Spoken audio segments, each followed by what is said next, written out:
디모데 전후서, 디도서는 바울이 디모데와 디도에게 보낸 편지인데, 특별히 디모데는 바울이 내 아들이라 이렇게 칭하는 것처럼 자기 친아들처럼 그렇게 살피고 돌보고 가르치고 양육하고 또 기대도 많이 하고, 그래서 나중에 디모데가 에베소 교회의 감독이 되는데,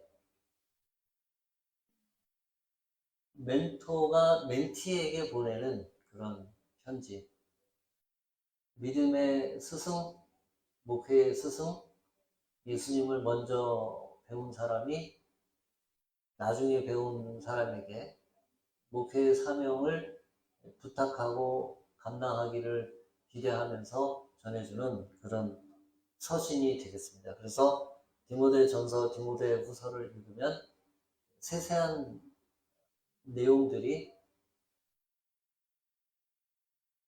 멘토가 멘티에게 이런 거는 이렇게 하면 좋겠다, 저런 거는 저렇게 하면 좋겠다, 이거는 꼭 잘하면 좋겠다, 그런 내용의 서신이 되겠습니다.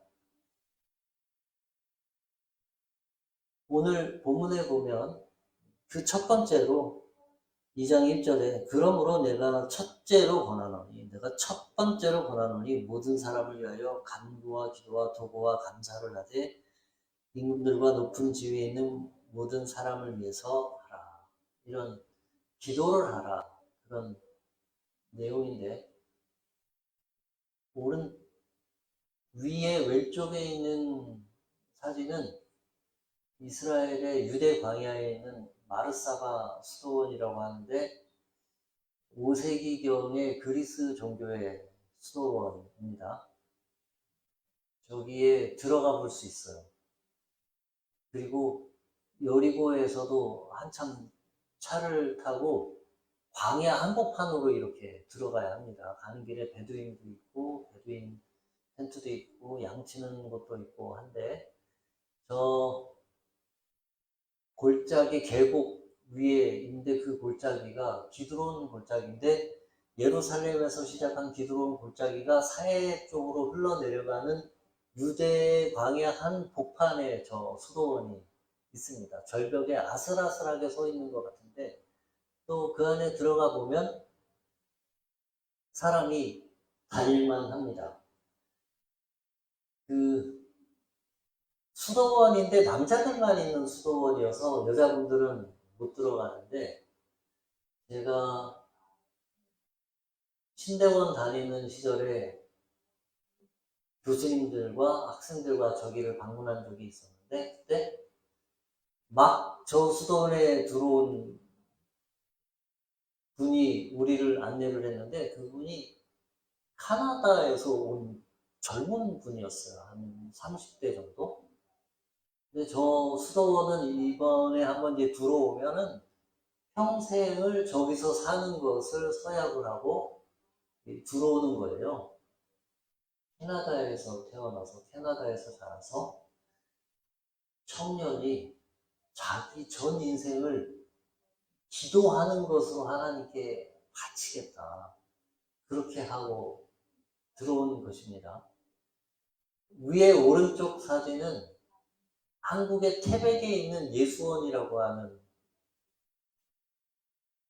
곳인데, 개신교 수도원이죠. 그리고 그 아래쪽 가운데에는 그 예수원에 있는 예배실 정면의 사진입니다. 저기도 제가 신대원 다니는 시절에 한번 가보고 2번 가본 기억이 있는데, 매 무료예요. 돈을 하나도 받지 않습니다. 낮에는 일을 시켜요. 설거지도 하고 밭일도 하고 청소도 시키고, 거기 공사하는 거 있으면 공사도 같이 하고, 밥은 공짜로 줍니다. 식사 준비하고 하는 것도 다 자원봉사로 합니다. 저녁에는 월, 화, 수, 목, 금, 토 순서가 다 다른데, 어느 날은 침묵으로 기도하고, 어느 날은 통성으로 기도하고, 어느 날은 병 고치는 치유의 은사에 기도를 하고, 아픈 사람을 위해서 기도하고, 그리고 어느 날은 나라와 민족을 위해서 기도하고, 또 어느 날은 강의를 합니다. 강의인데 여러 가지 사회 전반과 세계 전반의 이슈에 대한 강의를 합니다. 토지 공개념에 대한 강의도 하고, 부동산 얘기도 하고, 인권에 관한 이야기도 하고, 환경 문제, 정치 이런 것들을 다 아울러서 합니다. 제가 저 두 곳의 사진을 이렇게 같이 보면서 두 군데서 모두 공통적으로 느낀 게 있는데, 그것은 뭐냐면 어떤 사람들은 세상에 나가서 세상이 좋아지도록 일을 해야지, 이 산속에 이 광야에서 기도만 하는 게 그게 무슨 소용이 있느냐, 그런 얘기를 할 수도 있겠는데, 제가 이렇게 느낀 거는 뭔가 말로 설명할 수 없는 경건함이랄까, 뭔가 세상 사람들이 눈에 가려서 보지 못하는 그런 거를 위해서 기도하는 사람들, 세상을 위해서 기도하는 사람들, 자기 자신을 위해서 기도하는 사람들이 아니라 세상을 위해서 기도하는 사람들, 그런 신앙과 믿음에 있어서 어떤 특별한 느낌들, 그런 것들이 있었습니다. 오늘 이 본문 말씀은 아마도 정확하게 그런 느낌의 말씀입니다. 그러므로 내가 첫째로 권하노니 모든 사람을 위하여 간구와 기도와 도구와 감사를 하되 임금들과 높은 지위에 있는 모든 사람을 위하여 하라. 임금들과 높은 지위에 있는 사람들을 위하여 하라. 그 말을 바꿔보자면 세상을 위해서 기도를 해라. 세상을 위해서 기도해라. 이것이 우리 구주 하나님 앞에 선하고 받으실 만한 것이다. 이게 멘토인 바울이 멘티인 디모데에게 첫 번째로 꼭 명심해서 했으면 좋겠다라고 준 그런 가르침이고 권면의 말씀입니다. 그러므로 내가 첫 번째로 권하노니 세상을 위해서 기도하라. 세상의 권세 잡은 자들을 위해서 기도하라. 임금들과 높은 지위에 있는 모든 사람을 위해서 기도하라. 이 본문을 유진 피터슨 목사님이 이렇게 설명을 풀었습니다. 다스리는 자들을 위하여 기도하라. 정부를 위해서 기도해라. 행정부를 위해서 기도해라. 다스리는 권한을 가진 자들을 위해서 기도하라. 그리하여 우리가 조용하고 단순한 삶, 검소한 삶, 그것을 해나갈 수 있고 겸손하게 신앙과 믿음의 삶을 살 수 있게 된다. 정치 지도자들과 정부와 정치와 행정을 하는 사람들을 위해서 기도하라. 그것이 되게 중요하다. 그것이 안정되어야, 그것이 잘 되어야 우리가 하나님을 섬기고 신앙생활과 믿음생활을 하는데도 크게 유익이 있다. 그런 말씀입니다. 정치와 행정과 이것이 힘없는, 특별히 힘없는 개인들에게 얼마나 큰 영향을 주는가. 그것은 두말할 필요도 없이 중요하고 큰 영향을 주는 일입니다. 제가 아프리카에 출장으로 갔을 때 거기서 NGO에 일하는 현진 스태프들을 훈련하는 일을 할 때 왜 아프리카는 특별히 이렇게 어렵고 힘든가? 여러 가지 국제 정치적인 역사적인 문제가 많이 있지만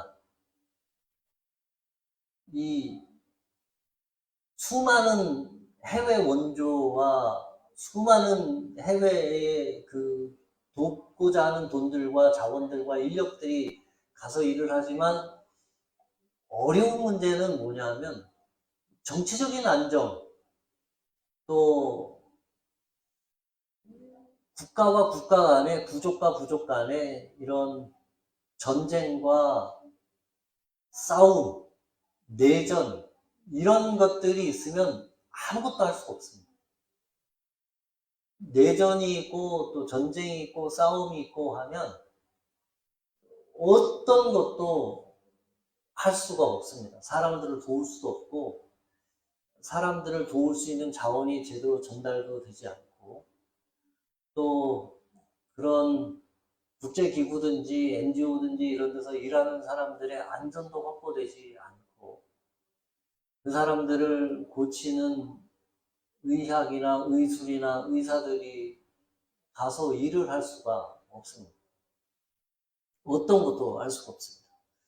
그래서 정치와 경제, 안보 이런 문제들이 너무너무 중요합니다. 그런 큰 문제 앞에서 한 개인의 운명은 너무 연약하고 힘이 없고 어떤 단체도 그런 데서는 일을 할 수가 없습니다. 아무리 한 개인이 노력하고 힘쓰고 스스로의 운명을 좋게 만들어 보려고 하는 그런 모든 노력들이 제대로 움직여지지 않습니다. 공적인 영역이 부패하고 자원과 인재를 적절하고 올바르게 분배하는 그런 기능이 없는 상황에서는 아무것도 이게 될 수가 없습니다. 우리가 하나님의 나라의 원리대로 검소하고 겸손하게 믿음의 삶을 살기 어렵게 된다. 그런 말씀입니다. 그래서 세상을 위한 기도를 해야 한다. 그런 말씀이 되겠습니다. 특별히 요 하나님을 향하여 경건하고 단정한 삶을 살 수 있게 한다는 요 표현을 조금 주목해 보면 좋겠습니다. 매튜 헨리라고 하는 분이 이 부분을 이렇게 해석을 했습니다. 경건과 단정함을, 경건은 하나님께 대한 경건한 삶, 단정함은 세상에 대해서 정직한 모습으로 사는 것, 이렇게 설명을 했습니다. 이 단정한 삶이라고 하는 이 단어는 신약 성경에 그렇게 많이 사용되는 단어는 아닌데 이 매튜 헨리라는 분이 이 단어를 정직함으로 해석을 했습니다. 그래서 하나님에 대하여는 경건한 삶으로, 세상을 향하여 다른 사람들을 향하여서는 정직한 삶으로 이렇게 번역을 했습니다. 이 디모데 전서의 컨텍스트에서 이 경건함과 정직한 삶을 디모데 전서의 그 배경에서 살펴보면 어떻게 이해하는 것이 좋을까 보면 디모데 전서와 전서 후서에 바울이 이렇게 쌍으로 짝을 지어서 표현하는 것이 있는데 그게 뭐냐면 믿음과 양심이라는 단어입니다. 믿음과 양심. 1장 5절에 이 교훈의 목적은 정결한 마음과 선한 양심과 거짓이 없는 믿음에서 나오는 사랑. 1장 19절에 믿음과 착한 양심을 가지라. 어떤 이들은 이 양심을 버렸고 그 믿음에 관하여서는 파산하였느니라. 디모데전서 3장 9절에 깨끗한 양심의 믿음의 비밀을 가진 자라야 할지니라. 4장에 가면 양심의 화인을 맞았다 이런 표현도 있습니다. 이 믿음과 양심이 이렇게 짝을 이루어서 디모데 전서에 상당히 자주 반복되는 그런 단어임을 알 수 있습니다. 한 가지 함께 신앙생활하는 이 믿음의 형제 자매들 또 이 교회 신앙생활 우리는 믿음에 대해서 강조를 많이 합니다. 믿음이 중요하다. 의인은 믿음으로 산다. 그런데 이 바울이 디모데에게 가르치는 이 가르침을 살펴보면 바울은 믿음과 양심을 거의 동급으로 이렇게 디모데에게 가르치고 있습니다. 뭐라고 말씀하냐면 19절에 양심을 버리면 믿음이 파손한다. 이렇게 표현합니다. 어떤 이들은 이 양심을 버렸고 믿음에 관하여서는 파손하였다. 그들의 믿음이 약해서가 문제가 아니라 양심을 버렸기 때문에 믿음이 파손하게 되었다. 이렇게 표현합니다. 또 그 양심을 선한 양심, 착한 양심, 깨끗한 양심 이렇게 표현합니다.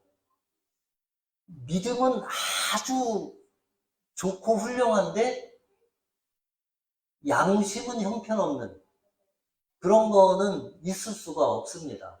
이 바울의 표현에 의하면 선한 양심, 착한 양심, 깨끗한 양심은 믿음과 함께 가는 것입니다. 양심이 망가지면 믿음은 올바로 설 수가 없습니다.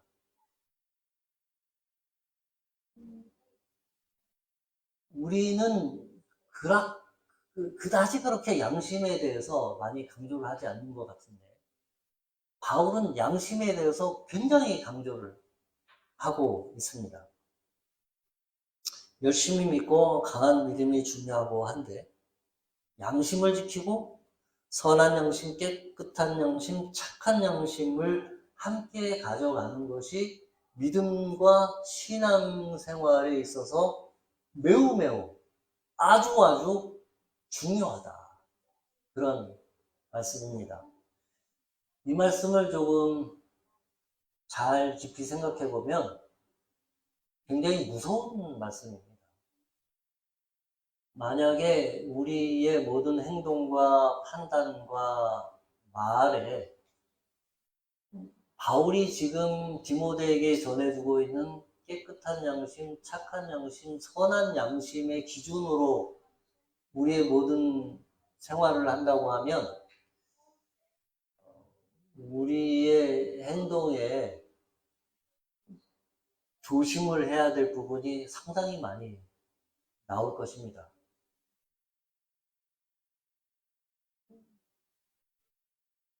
오늘날 우리 한국 기독교인들의 문제가 뭐냐? 오늘 디모데전서의 말씀에 비추어보면 이 양심의 문제에 실패했다. 그렇게 볼 수 있겠습니다. 양심의 문제에 실패했다. 어떤 때는 양심보다 믿음이 훨씬 중요하기 때문에 믿음의 명령에 양심의 목소리는 그닥 중요하지 않다. 이렇게까지도 생각하는 것, 그런 경향도 있는 것 같습니다. 양심대로 한다면 자기 담임 목사 자리를 자기 아들한테 물려줄 수가 없겠죠. 양심대로 한다면. 이 양심이라는 것이 굉장히 재밌는 것인데 동양이든 서양이든 문화든 언어든 모든 것들을 다 꿰뚫고 관통하고 공통적으로 한 번에 딱 이해할 수 있는 말이 바로 이 양심.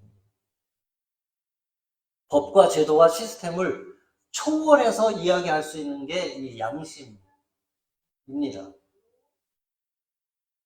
어느 나라, 어느 문화, 어느 언어권에도 다 통할 수 있는 말이 양심이죠.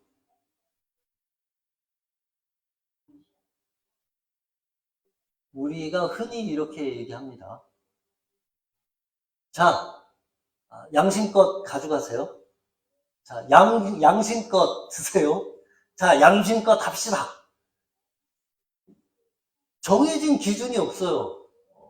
뭐, 법으로, 뭐 규정이나 이런 걸로 정해진 게 없어요. 없지만 자, 양심껏 합시다. 자, 양심껏 하세요. 자, 양심만큼 합시다 하면 정해진 게 없는데 다 그대로 이렇게 움직여요.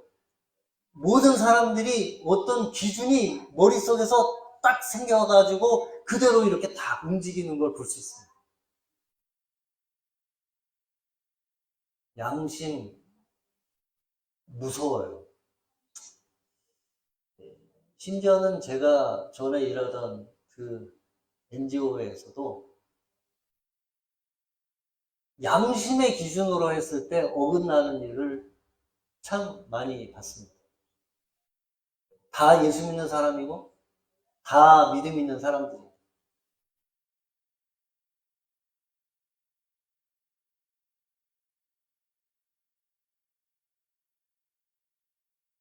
예수 믿는 사람들만이라도 제대로 한국 분들이 양심껏 월세를 정하고 양심껏 전세를 받고 양심껏 임대를 하고 양심껏 사업을 하고 양심껏 월급을 주고 양심껏 공공의 물건을 다루고 양심껏 공공의 권한을 행사하면 달라질 것입니다. 최소한 미니멈 표면적으로라도 예수를 믿는다고 하는 사람들만이라도 그렇게 한다면 여기 실패한 것입니다. 바울은 양심을 버리면 믿음이 파손한다. 이렇게 말씀하고 있습니다. 제가 아는 분 경우인데 이분이 학교에서 장학금을 받는데 교회에서 장학금이 또 나왔어요. 오, 하나님 땡큐. 근데 이분이 저는 학교에서 이미 장학금을 받았습니다. 이 교회에서 나오는 장학금은 정말 필요한 사람에게 주면 좋겠습니다. 이게 양심의 판단에서 나오는 겁니다. 양심의 판단에서 나오는 거예요. 사람들이 말로 하기는 되게 쉽습니다. 당신은 왜 그러냐, 왜 이렇게 했냐, 왜 저렇게 했냐 말하기는 쉽지만 본인이 그러한 양심의 판단에 따라서 내게 주어진 이익, 내게 주어진 권한을 양심에 따라서 제한적으로 사용하는 것은 대단히 어려운 일입니다. 그 양심은 지위가 더 높아지고 권한이 더 세지고 힘이 더 세지고 다른 사람에게 큰 손해를 끼칠 수 있거나 다른 사람에게 강제로 뭔가를 시킬 수 있는 자리에 올라갈수록 더 커집니다. 왜냐하면 감시받지 않는 돈과 감시받지 않는 권한이 훨씬 더 많이 생기기 때문에 감시를 받으면 그 감시받는 것 때문에 조심합니다. 하지만 더 이상 감시받는 것이 점점 없어지고 내 결정과 판단에 따라서 더 많은 일을 할 수 있고 더 큰 힘을 쓸 수 있고 더 많은 돈을 쓸 수 있게 될 때에 더욱더 양심의 기능은 중요해집니다. 여기에 실패하는 거죠. 많은 사람이 실패합니다. 왜냐하면 사람의 본성상 나에게 주어지는 그 유익을 그냥 내가 버리고 포기하기가 쉬운 일은 아닙니다. 그래서 이 오늘 바울이 디모데에게 주는 디모데 전서의 여러 가지 이 말씀들 중에서 믿음과 양심이라고 하는 주제, 멘토가 멘티에게 주는 믿음과 양심이라고 하는 이 주제, 세상을 향해서 기도하고 세상을 위해서 기도하고 하는 이것은 대단히 중요하고 핵심적인 그런 말씀이라고 볼 수 있겠습니다. 오늘 이 말씀을 보면 나 자신을 위한 기도, 우리 가족을 위한 기도, 또 내 자녀를 위한 기도, 그런 그 기도할 만한 시간도 그렇게 많지 않고 그것도 제대로 하지 못하는데 언제 세상을 위해서 기도를 하는가? 언제 인류의 문제를 위해서 기도하고 세상의 정의를 위해서 기도하고 하겠는가? 그렇게 생각할 수 있는데 그렇지 않다. 세상을 위한 기도는 매우 매우 중요하다. 우리가 하나님을 잘 섬기기 위해서 매우 매우 중요하다. 우리는 한국에서 살고 싱가포르에서 살기 때문에 우리에게 주어지는 자유, 우리에게 주어지는 기회, 권한을 당연하게 생각하는 경향이 있습니다. 그러나 지금 이 시간에도 우리가 누리는 이 자유, 또 기회, 또 사회가 우리에게 주는 혜택, 이런 것들이 정말 상상 속에만 있는 그런 곳에서 사는 사람들이 지금도 많이 있습니다. 그들을 위한 기도를 해야 할 것입니다. 또한 예수님을 믿는 사람으로서 우리가 하는 작은 행동, 큰 행동, 자본주의 속에서 살아가면서 우리의 물질의 사용, 이 모든 문제에 있어서 하나님이 우리에게 주신 양심, 그 깨끗한 양심, 착한 양심, 선한 양심을 우리 서로가 잘 지켜가도록 격려하고 장려하고 힘을 북돋아주고 우리의 판단이 옳다고 서로 격려해주고 붙들어주는 그런 귀한 믿음의 형제자매 되기를 주님의 이름으로 축복합니다. 기도하겠습니다. 사랑이 많으신 하나님 아버지, 세상은 참 험하고 어렵습니다. 그 안에서 착한 양심, 선한 양심, 깨끗한 양심을 지켜가기가 참 어렵습니다. 하나님의 도움을 구합니다. 하나님께서 분별할 수 있는 분별력도 주시고 책임감도 주시고 감당할 수 있는 능력도 주셔서 우리가 이 믿음과 양심의 두 가지를 동시에 잘 가져갈 수 있도록 은혜 주시기를 구합니다. 또한 세상의 평화를 위해서 기도하고 나라의 안정을 위해서 기도하고 국가의 경제를 위해서 기도하고 세계의 평화를 위하여 기도하며 난민들을 위해서 기도하고 어려움을 겪고 있는 나라 사람들을 위하여 기도하며 재난을 당하고 궁핍을 당한 자들을 위하여 기도하는 우리 믿음의 공동체가 될 수 있도록 은혜 내려주시기를 기도합니다. 예수님 이름으로 기도했습니다.